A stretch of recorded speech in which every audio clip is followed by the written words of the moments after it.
इस्लामाबाद में पीपी अॻवाणनि सां गॾु मीडिया सां ॻाल्हाईंदे पीपी अॻवान नैयर बुखारी चयो त सेनेट चूंडुनि में अपोज़िशन खे कामयाबी मिली आहे।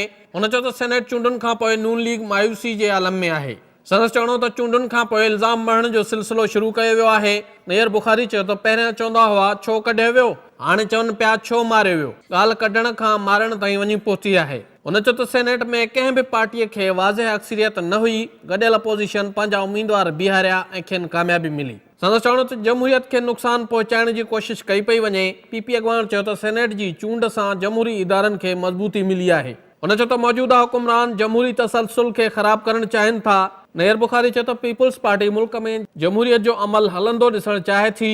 ईंदड़ चूंडुनि में पीपुल्स पार्टी वफ़ाक़ में बि हुकूमत ठाहींदी। उन मौक़े ते पीपी अॻवान कमरुज़्ज़मान कायरा चयो त जेकी चवंदा हुआ रोके सघो त रोकियो, खेनि रोकियो वियो आहे। हुन चयो त लीगी अॻवान चई रहिया हुआ त खेनि 60 वोट हासिल आहिनि, हाणे ॿियनि खे गारियूं छो पियूं ॾिनियूं वञनि, पंहिंजे घर में ॾिसणु घुरिजे। संदसि चवणो त मियां साहब क़ौम खे ॿुधाए त मुनाफ़क़त कंहिं कंहिं वक़्तु थी आहे। कमरुज़्ज़मान कायरा चयो त मियां साहब जॾहिं ख़ानदान समेत जहाज़ में हलियो वियो, छा उहा मुनाफ़क़त न हुई?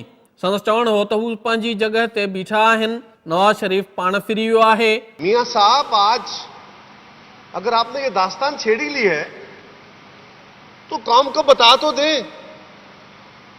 कि मुनाफिकत कब कब हुई।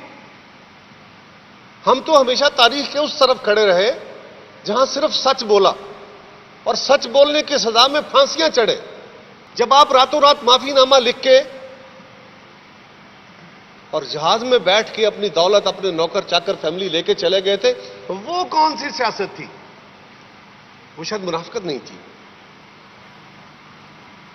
जब आप आके खाना काबा में बैठ के कहते थे कि मैंने कोई मुआहदा नहीं किया, वो कोई झूठ नहीं था, वो कोई मुनाफिकत नहीं थी। हमें कहने वालों जरा अपने पांव की तरफ तो देखो। पीपी अॻवान कमरुज़्ज़मान कायरा चयो त नवाज़ शरीफ खे क़ौम सां कयल तमाशे ते माफ़ी वठणु घुरिजे। 30 साल से तो इस मुल्क की एजेंसियों के साथ मिलके आपने खिलवाड़ किए ना। आप खुद मान रहे हो ना 70 साल से जो होता रहा गलत होता रहा, तो 30 साल की तो पहले माफी मांगो ना, कौम से माफी मांगो। इस कौम से जो कुछ तमाशे आपने कराए हैं और किए गए, तो फिर आगे बढ़ो।